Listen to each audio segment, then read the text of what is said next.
오늘도 복되고 거룩한 주일 가정에 모여서 하나님께 예배하는 여러분들을 예수님의 이름으로 환영하고 축복합니다. 오늘은 특별히 부활주일로 하나님께 예배합니다. 우리가 오늘 이 예배를 통해서 부활의 기쁨을 누리는 복된 은혜의 시간이 되기를 소원하면서 우리 다같이 마음을 정돈하시고 주학에 맞춰서 주일날 부활주일 예배를 하나님께 드리도록 하겠습니다.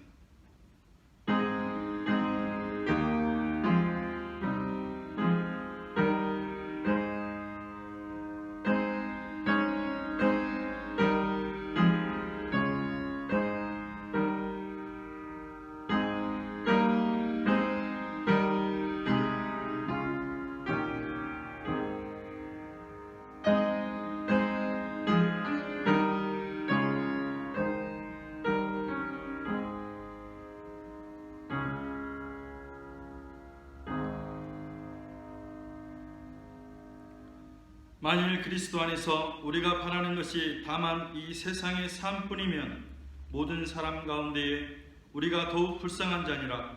그러나 이제 그리스도께서 죽은 자 가운데서 다시 살아나사 잠자는 자들의 첫 열매가 되셨도다. 아멘. 찬송과 영광을 받으시기에 합당하신 하나님, 오늘 또 특별히 부활주일로 하나님 앞에 예배할 수 있게 하심을 진심으로 감사를 드립니다. 오늘 우리가 부활주일 예배를 통하여서 하나님께 영과 진리로 예배하기를 소원하오니 우리의 예배를 받아 주옵소서. 감사드리며 예수님의 이름으로 기도하옵나이다. 아멘. 우리 다 함께 사도신경으로 신앙 고백하시겠습니다. 전능하사 천지를 만드신 하나님 아버지를 내가 믿사오며 그 외아들 우리 주 예수 그리스도를 믿사오니 이는 성령으로 잉태하사 동정녀 마리아에게 나시고 본디오 빌라도에게 고난을 받으사 십자가에 못 박혀 죽으시고 장사한 지 사흘 만에 죽은 자 가운데서 다시 살아나시며 하늘에 오르사 전능하신 하나님 우편에 앉아 계시다가 저리로서 산자와 죽은 자를 심판하러 오시리라. 성령을 믿사오며 거룩한 궁예와 성도가 서로 교통하는 것과 죄를 사하여 주시는 것과 몸이 다시 사는 것과 영원히 사는 것을 믿사옵나이다. 아멘. 우리 다 함께 찬송가 160장 부르도록 하겠습니다.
함께 합심으로 기도하도록 하겠습니다.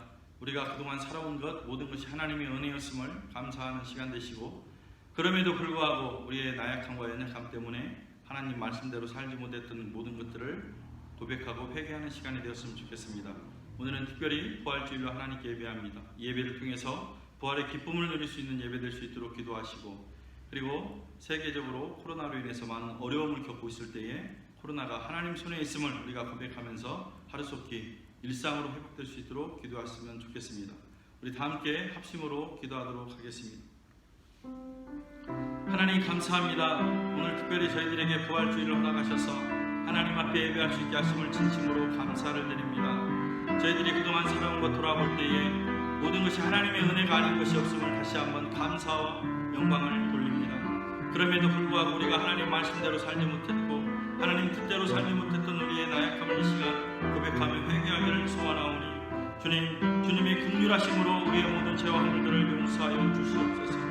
우리의 죄를 통하여서 하나님께서 예수님을 이 땅에 보내시고 십자가에 못 박여 돌아가심으로 인하여서 죽음의 권세를 깨고 부활의 영광을 우리에게 허락하신 하나님, 우리로 하여금 부활의 신앙을 가지고 이 세상 살아갈 수 있도록 주님 역사하여 주옵소서. 또한 세계가 코로나로 인해서 많은 어려움 가운데 있을 때에 우리가 부활 소망으로 하나님의 자녀로서 책임과 의무를 다할 수 있도록 하나님 역사하여 주옵소서. 특별히 코로나로 인해서 많은 어려움을 겪고 있고 고통 가운데 또한 유가족들에게 하나님 위로하시고 함께 해주시어서 하루속히 이 코로나가 지남을 통하여 모든 것이 일상으로 회복될 수 있도록 주님 역사하여 주시옵소서. 특별히 코로나19가 이곳 케냐에 더는 확산이 되지 않도록 도와주시고 이 불쌍한 현지인들을 주님께서 주장하여 주실 뿐만 아니라 정부와 관계부처, 의료 관계자들까지 힘을 주시어서 방역 대책에 대응이 잘 이루어질 수 있도록 하나님 역사하여 주시옵소서. 무엇보다도 이번 사태를 통해서 나를 위해 십자가에 돌아가신 예수님의 고난을 새기고 또한 부활하심을 통하여서 그 영광 가운데 살아가는 저희들이 그동안 예수님의 희생과 부활로 살아왔던 그 무관한 삶을 우리의 제약을 다시 한번 잡아가고 회개할 수 있도록 주님 역사하시고 우리가 이 기회를 통하여 하나님 품으로 돌아오는 기회가 될 수 있도록 하나님 역사하시고 인도하여 주시옵소서. 오늘 예배도 주님 받아주실 줄 믿고 감사드리며 이 모든 말씀 예수님의 이름으로 감사하며 기도하옵나이다. 아멘. 네, 다음 교회 소식입니다.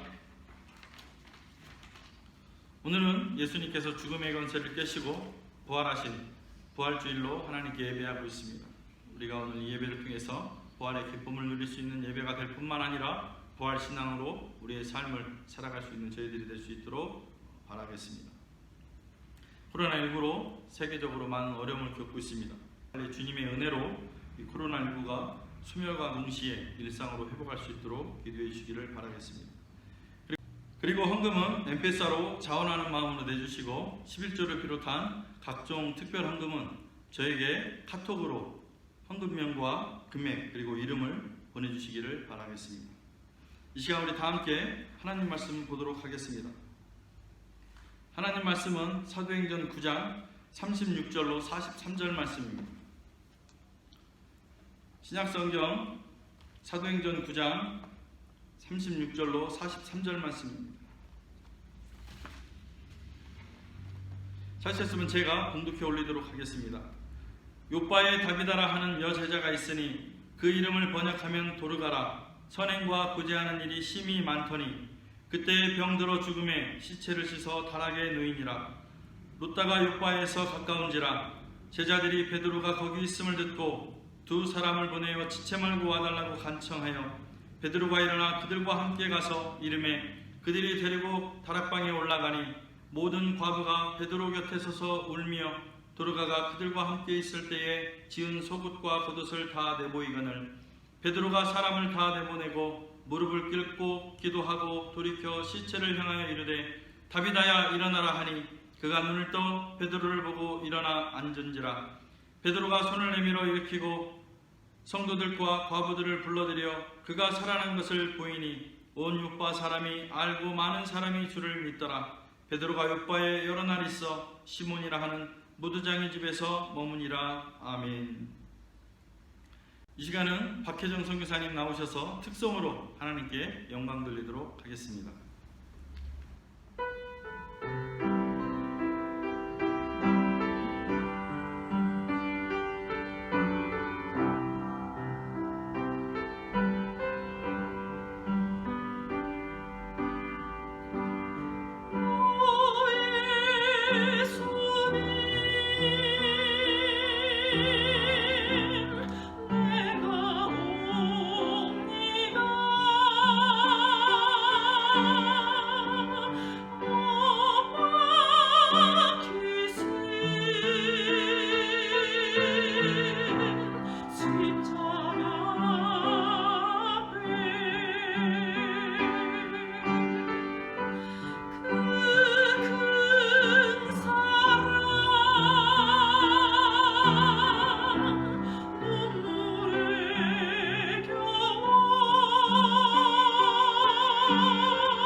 에덴 동산에 살던 아담과 하와가 사탄의 유혹을 이기지 못하고 하나님께서 먹지 말라고 말씀하신 선악을 알게 하는 나무 열매를 먹고 말았습니다. 하나님의 말씀을 어기고 죄를 지은 아담과 하와는 죄가 수반하는 죄의 무게를 이기지 못하고 동산 숲속에 숨어야 했습니다. 이때 하나님께서 아담아 내가 어디 있느냐라고 부르십니다. 무소부지하신 하나님께서 아담이 어디 있는지 몰라서 부르셨겠습니까? 내일 시험을 치러야 할 아들 녀석이 학원으로 가지 않고 PC방으로 가는 것을 엄마가 목격합니다. 이 모습을 본 엄마는 아들에게 전화해서 아들 지금 어디 있어? 당연히 물어보지 않겠습니까? 엄마가 아들의 소재를 몰라서 전화로 물어보고 있는 것입니까? 그렇지 않다는 것입니다. 지금 아들이 있어야 할 자리에 있지 않고 있어서는 안 되는 자리에 있는 아들의 잘못을 일깨워주기 위한 엄마의 역설적 강조법인 것입니다. 아담아 내가 어디 있느냐 하신 하나님의 부르심도 마찬가지인 것입니다. 지금 아담이 있어야 할 자리에 있지 아니하고 이탈해 있는 아담을 향한 하나님의 안타깝고 사랑이 담긴 부르심이라는 것입니다. 신약 성경에는 죄를 헬라어로 하마르티아라고 합니다. 이 헬라어 하마르티아는 관역에서 벗어난 상태에 뜻하는 단어입니다. 그렇다면 신약 성경에서 말하는 죄라 함은 당연히 하나님 중심에서 빗나가 있는 상태, 즉 하나님 중심 밖에서 벗어나 있는 상태를 말하는 것은 자명한 것입니다. 그렇다면 우리가 하나님 중심에서 벗어난 생각과 판단은 모든 것이 죄라는 것입니다. 그래서 하나님은 하마르티아, 아담처럼 당신의 중심에 벗어나 있는 인간들의 죄악을 안타깝게 생각하시고 그들을 구원할 해결책으로 예수님을 이 땅에 보내셔서 십자가에 못 박은 것입니다. 지난주에 살펴보았듯이 예수님께서 하나님의 구원 계획을 완성하기 위해서 3년의 공생의 기간을 끝내시고 예루살렘에 입성하실 때에 그 예루살렘에는 세 부류의 사람들이 있었던 것을 확인했습니다. 첫 번째 부류는 예수님을 통해서 로마 제국으로부터 독립은 물론이요 예수님이 세우는 강력한 이스라엘 왕국을 기대하는 무리였었고, 두 번째 부류는 예수님이 그저 이 땅에 왔다간 하나의 선지자로 알고 있는 무리, 세 번째 부류가 예수님이 누군지 모르는 그러한 부류들이 있었습니다.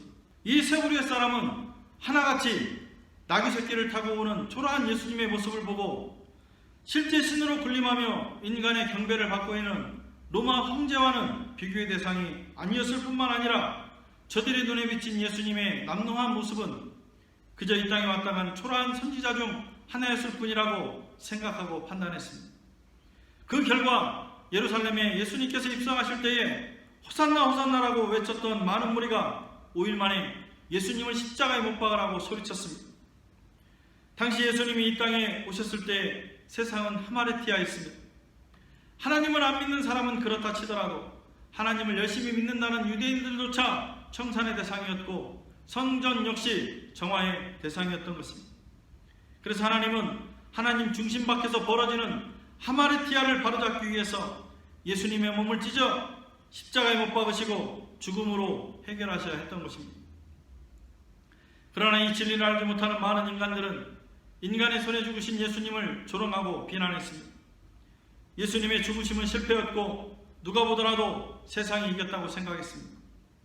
맞습니다. 우리의 죄값을 대신 치르기 위해서 십자가에 돌아가신 예수님의 죽음이 그냥 죽음으로 끝났다면 세상 사람들의 조롱의 대상일 뿐만 아니라 우리에게도 죽음 너머의 진리가 거짓이며 우리 인생의 종착역은 공동묘지일 수밖에 없었을 것입니다. 그리고 그 잘난 예수님은 그저 왔다간 하나의 선지자요 그저 고상한 도덕선생 이상일 수 없었을 것입니다. 그러나 예수님은 죽음이라는 재료로 부활이라는 위대한 결과물을 만들어내셨습니다. 그리고 그 부활을 통해서 만유 인류의 구주가 되셨고 우리 모두에게 공동묘지를 뛰어넘어 영원한 생명과 동시에 죽음 너머의 진리와 자유를 허락하신 것입니다. 이것이 기독교의 핵심이며 이것이 부활의 위대한 능력인 것입니다. 세상에는 믿는 자들의 온갖 간증들이 넘쳐납니다. 그 중에 과연 단연 최고가 무엇이겠습니까? 죽을 병에서 살아났다는 간증입니다. 그러나 여러분, 그 사람이 죽을 병에서 하나님의 은혜로 살아났다 한들 그 사람은 죽지 않습니까? 결국 그 사람도 다시 죽는다는 사실입니다. 그렇다면 영원히 죽을 수밖에 없는 우리를 죽음의 자리에서 생명의 자리로 옮겨 앉은 간증처럼 이보다 더 큰 은혜, 이보다 더 큰 간증이 어디에 있겠습니까? 이 모든 것이 예수님의 부활로 이루어졌다는 것입니다. 여러분들은 예수님의 부활을 믿으십니까? 예수님의 부활로 인해 우리 역시 죽음에서 영원한 생명으로 부활됨을 믿으십니까? 그렇다면 믿는 여러분들은 그 누구의 간증보다도 더 크고 위대한 간증을 갖고 계시는 분들이십니다. 저는 오늘 말씀을 통해서 21세기를 사는 우리에게 예수님의 부활은 무슨 의미이고 부활신앙으로 산다는 것은 무엇인지 본문을 통해서 한번 살펴보고자 합니다. 36절입니다. 욥바에 다비다라 하는 여자자가 있으니 그 이름은 번역하면 도로가라 선행과 구제하는 일이 심히 많더니 라고 말씀합니다. 욥바는 예루살렘에서 북서쪽으로 약 50km 떨어져 있는 항구 도시입니다. 솔로몬이 예루살렘 성전을 지을 때에 레바논에서 백향목을 실어나는 아주 유명한 항구입니다. 또 요나가 하나님의 낯을 피해서 다시스로 도망할 때 배를 탔던 항구이기도 합니다. 이 항구 도시에 히브리식 이름을 가진 다비다라는 여제자가 살고 있다고 성경은 말씀합니다. 또 이 여인의 헬라식 이름은 도르가라고 동시에 소개하고 있습니다. 이 두 이름의 의미는 이 여인이 헬라파 유대인 출신인 것을 말씀하고 있는 것입니다. 다비다와 도르가는 모두 영어로 바젤입니다. 우리말로 암사슴이라는 뜻을 가지고 있는 이름입니다. 당시 유대인들에게는 여성에게 암사슴이라는 이름은 아름다움을 상징하던 이름이었습니다. 그런데 이 다비다는 이름만 아름다운 것이 아니었습니다. 46절 하반절에 선행과 구제하는 일이 심히 많았다라고 기록하고 있습니다. 여기서 심히 많았다의 헬라어 플레레스는 가득 찬 상태에서 계속 흘러넘치는 상태를 말하는 단어입니다. 그렇다면 다비다의 선행과 구제는 적당한 자신의 물질과 시간을 쓴 것이 아니라 그 이상으로 계속해서 넘치는 물질과 시간을 들이고 있었던 것을 알 수가 있습니다. 그런데 47절에 그때 병들어 죽음에 시체를 씻어 다락에 누이니라 라고 말씀합니다. 선행과 구제의 아름다운 삶을 살았던 다비다가 죽었다는 것입니다. 39절 중반에 보면 죽은 다비다 앞에 모든 과부가 베드로 곁에 서서 울며 도르가가 그들과 함께 있을 때에 지은 속옷과 겉옷을 다 보였다고 말씀하고 있습니다. 무슨 말입니까? 다비다는 2000년 전 이스라엘이 물자가 귀하고 가난하게 살 때 특히 불쌍한 여인들, 과부들 중심으로 재산으로 여길 만큼 귀한 속옷과 겉옷을 만들어서 나누어주는 플레레스, 즉 구제와 선행을 해왔던 믿음의 여인이었던 것입니다. 그래서 다비다의 도움으로 살았던 많은 과부가 다비다가 죽자 다락방에 모여 그동안 플레레스로 받았던 사랑을 표현하며 다비다의 죽음을 슬퍼하고 있는 것입니다. 우리가 여기서 잠깐 생각해야 할 것이 있습니다. 우리는 일반적으로 구제와 선행이 어떤 것이라고 알고 있습니까? 우리가 입던 옷이 낡아지거나 작아지면 다른 사람에게 물려줍니다. 그럼 이것을 구제나 선행이라고 말할 수 있느냐 하는 것입니다. 냉정하게 말하자면 이것은 나의 입장에서 옷을 처분한 것이지 결코 진정한 구제나 선행이라고 말할 수 없다는 것입니다. 물론 내게 남은 것으로 나눠주는 것도 구제나 선행이라고 말할 수도 있습니다. 그러나 진정한 구제와 선행은 도움을 받고자 원하는 사람의 필요를 채워주는 것이지 내가 쓰고 남은 것으로 주는 것이 아니라는 것입니다. 이를테면 내가 배고플 때에 내가 먹을 양식을 또 다른 배고픈 자와 나누는 것이 구제와 선행입니다. 그러나 내가 먼저 먹고 배부른 다음 남은 것으로 나누는 것을 진정한 구제와 선행이라고 말할 수 있느냐 하는 것입니다. 물론 남은 것조차 버리는 사람들이 태반이긴 합니다. 내가 불쌍한 사람을 위해 나누려고 하는 진정한 구제와 선행은 내가 쓸 것도 부족하지만 내가 가진 작은 것을 쪼개서 필요한 자에게 나누어주는 것이 진정한 구제와 선행입니다. 거기에 플레레스를 더한다면 더할 나위가 없는 것입니다. 우리가 구제와 선행이 잘 되지 않는 이유가 무엇입니까? 내가 이만큼 채워지면 구제와 선행을 해야지 하는 생각 때문입니다. 그러나 인간에게 있어서 이만큼 채워진다는 것은 있을 수 없습니다. 내가 생각한 이만큼은 하나님도 채우지 못한다는 말이 있습니다. 그렇다고 앞뒤 다 잘라내고 윤 목사가 하나님의 능력을 제한하더라 이런 소리 마시고 이 말은 그만큼 인간의 욕심을 채울 수 없다는 것을 의미하는 이야기입니다. 그러니 인간의 욕심을 어떻게 채우겠습니까? 여전히 채워지지 않는 나의 욕심으로는 진정한 구제와 선행이 불가능하다는 것입니다. 먹고 배부른 상태에서 남은 것으로 남을 나누는 것은 그리스도인의 자세가 아닌 것입니다. 그러나 다비다가 삶 속에서 계속 흘러넘치는 플로레스의 구제와 선행을 할 수 있었던 것은 다비다가 예수님의 제자였기 때문이라고 성경은 말씀하고 있습니다. 예수님의 제자의 삶은 채워도 채워지지 않는 나의 욕심을 채우며 살아가는 삶이 아니라 가진 것은 없지만 나보다 더 못 가진 자를 위해서 플레레스, 흘러넘치는 사랑으로 그들과 나누는 것이 예수님이 바라는 제자의 삶인 것입니다. 그러나 너무나 중요한 것은 다비다와 같이 아름다운 구제와 선행을 한다 하더라도 다 죽는다는 것입니다. 37절에는 다비다가 병들어 죽자 그 시체를 다락에 누였다고 말씀하고 있습니다. 그런데 좀 이상합니다. 다락이라 하면 집안에서 제일 높은 곳인데 왜 집안에서 제일 높은 곳에 시체를 놓는 것입니까? 집안에서 장례를 치러야 한다면 문상객들이 문상하기 편리한 1층 거실이나 접근하기 용이한 곳에 놓아야 되지 않겠습니까? 그런데 왜 시체를 집안 꼭대기에 있는 다락방에 놓았겠습니까? 열왕기상 17장에 보면 엘리야가 사르밧의 한 여인의 집 다락방에 귀가하고 있을 때였습니다. 어느 날 이 과부의 아들이 죽은 것입니다. 이 사실을 난 엘리야는 그 죽은 아이를 들고 자신의 귀가하는 다락방으로 올라갑니다. 그리고 엘리야는 어린 아이의 시체를 자신의 침상에 누인 뒤 하나님께 이 아이를 살려달라고 간절히 기도를 합니다. 어떻게 되었겠습니까?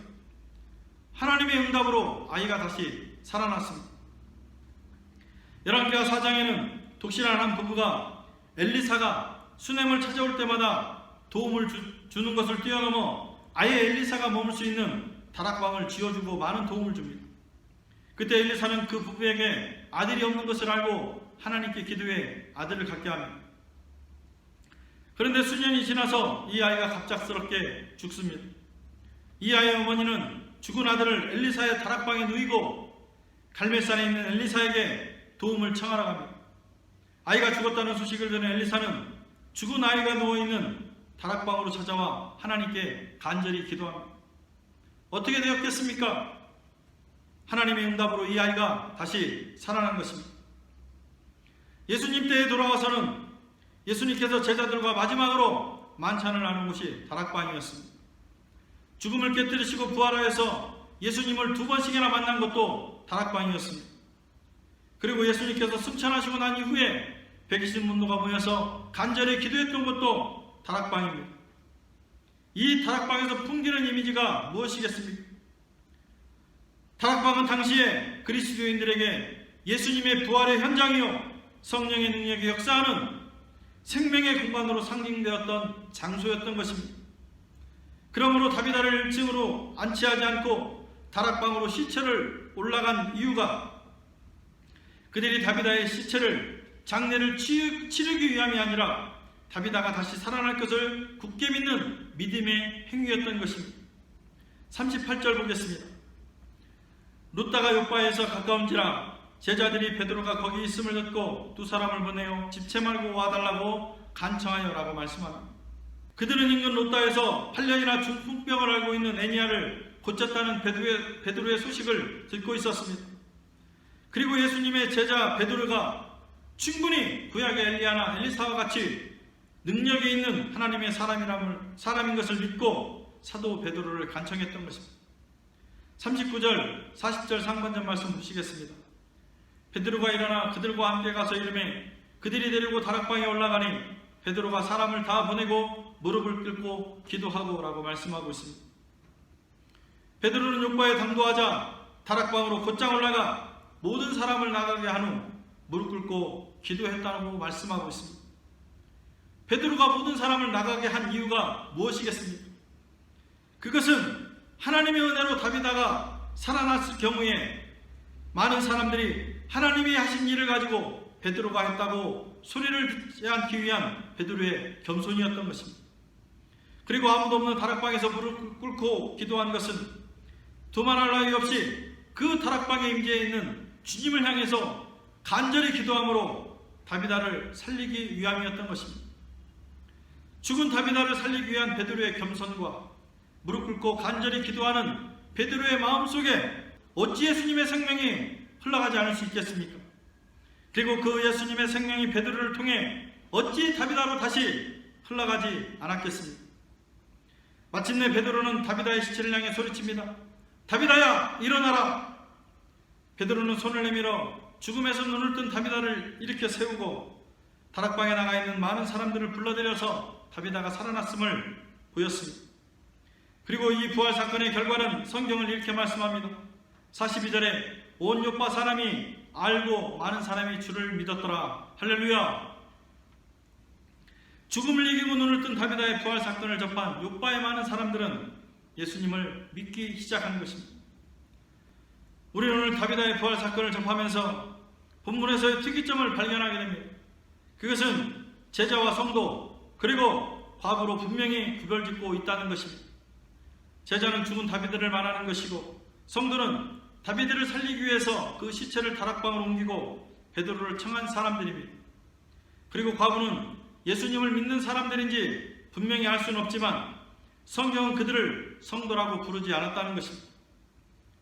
그러면 42절 말씀 앞에 과부들은 어떤 역할을 감당했냐는 것입니다. 성도 그리고 과부의 뚜렷한 차이는 다비다의 죽음 앞에서 부활신앙을 가지고 다비다를 살리려 했던 성도들과는 달리 과부들은 다비다의 죽음 앞에서 부활의 소망을 망각한 채 슬피 울기만 했다는 것입니다. 그렇다면 우리는 여기서 두 가지 교훈을 얻게 됩니다.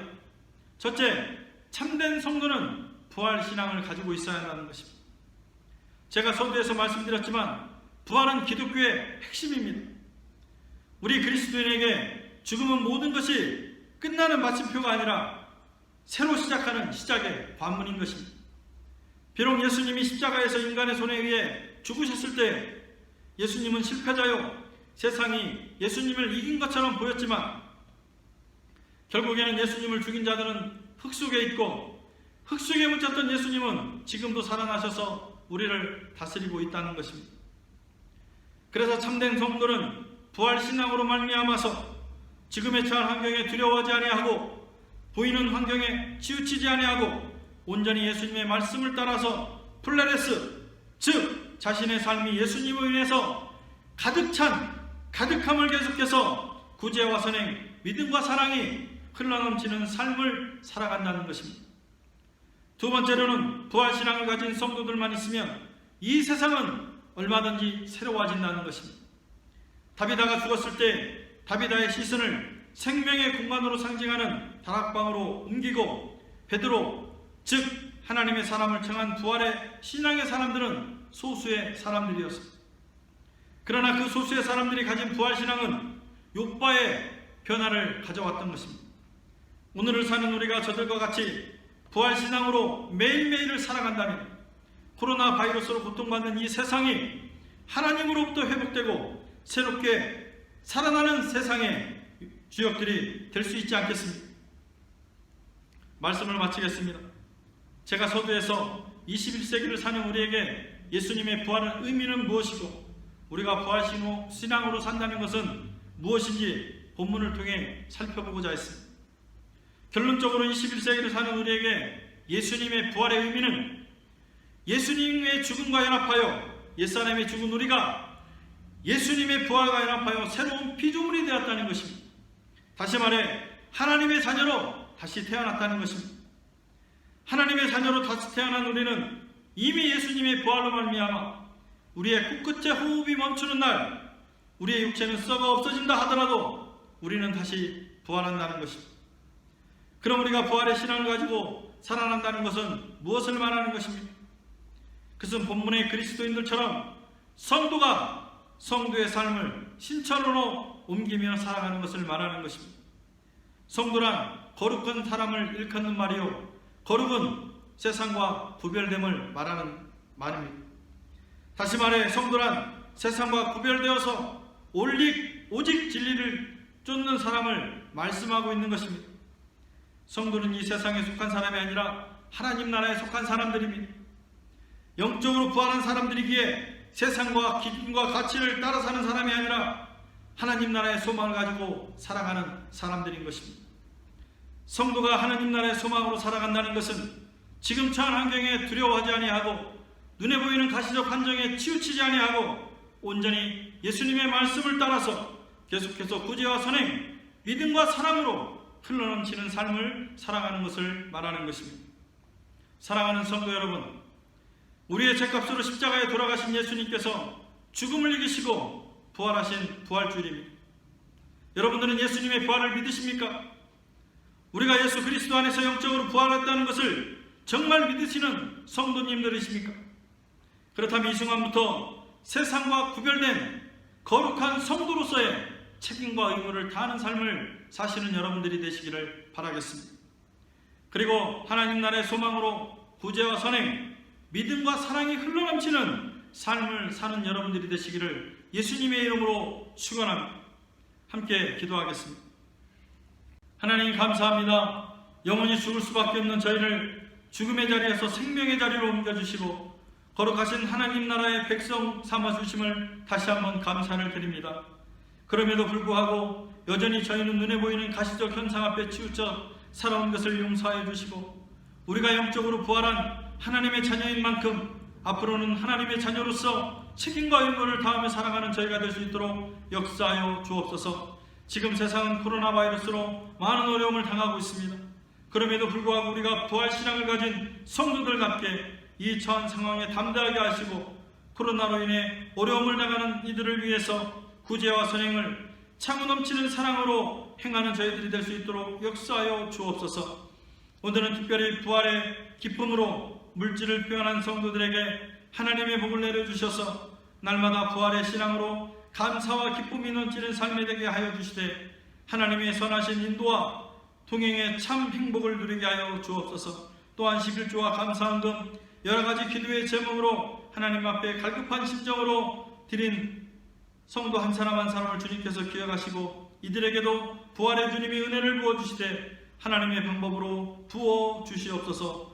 이 모든 말씀 감사드리며 예수님의 이름으로 감사하며 기도하옵나이다. 아멘. 다 함께 금주의 찬양 살아계신 주 부르시고 난 이후에 축도함으로 모든 예배를 마치도록 하겠습니다.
하였습니다.